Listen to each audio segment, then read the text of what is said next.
The Himalayas are native to the Indian peninsula as this mighty mountain range spans over countries. And I have one such watch from an Indian brand that is deeply inspired by the great Himalayan mountain range.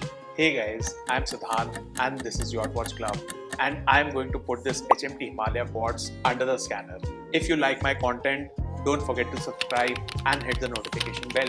Well, HMT is a precursor to this current iteration as it was started as Hindustan Machine Tools, where they were actively involved in manufacturing industrial equipment and machinery. Not long after, they ventured into watches, and that has been the core of their business, at least from the retail perspective. And their journey continues as I have this HMT Himalaya Quartz in this silver sunburst dial, which is an absolute delight to look at. Now there are a couple of variants while you can choose between a green or a Tiffany dial. But for me, it was a no-brainer to buy this one in silver because it instantly reminded me of the silhouette of the great Himalayan mountain range. First things first, the most striking aspect about this watch is this fluted bezel, which instantly reminds me of a Rolex. But this is not a Rolex. Instead, you get a smaller case size of 35.8mm with a lug-to-lug width of 45mm and the thickness of just 10.5mm. The case, however, is made of brass, which is obviously inferior to stainless steel, while this one is coated with mirror shiny polish. The glass on this watch is mineral crystal, which offers great visibility inside the dial, which is silver in color. The HMT logo and the metal indices are applied onto the dial rather than being painted, which is actually a good thing and elevates the watch in personality. And there you go with the blue Himalayan branding and the mountain range that's inscribed on the dial. Instead of quartz, you can now find this watch under the HQ series, which is also printed on the dial. The dolphin shaped hands float all over the dial with a radiate window. The water resistance on this one is just 20 meters, so you need to keep it away from any kind of liquid. And the day in dual language setup imparts a sense of richness to this otherwise affordable timepiece. The crown here is well sized while navigating the watch, which is going to be a simple push and pull of the lever.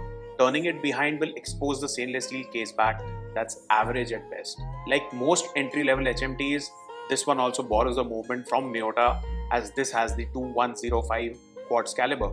The battery will last for a couple of years while it can be accurate with a deviation of 20 seconds a month. The strap on this watch is made of metal with iron plating that is quite basic, and that is what you can see in the strap as well. Can you spot out the irregularities in the strap? Well, this isn't acceptable as it just highlights where HMT is currently placed, right at the bottom. The 18mm strap feels edgy while I'm not at all comfortable wearing it. And if you have a smaller wrist, you might just like the size of this one. But honestly, I would like to change the strap as fast as I would throw the wrapping on this one. Overall, there are some parts of the watch that I absolutely like, while others not so much.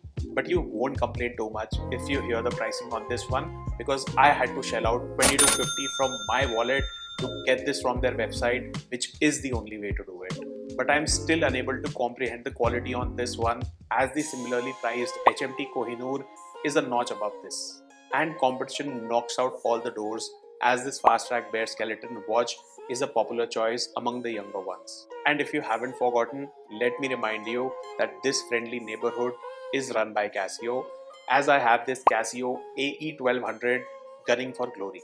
Then you have Casio A158 and A168 as great digital retro watches that you should have in your watch box. The analog Casio MWA100H is another great watch that you could buy at this price point in this striking blue dial. Amongst a stack of Casios, HMTs, Titans, Timexes and others, which watch would you buy? So let me give you my perspective, as this HMT Himalaya pleases more than it disappoints.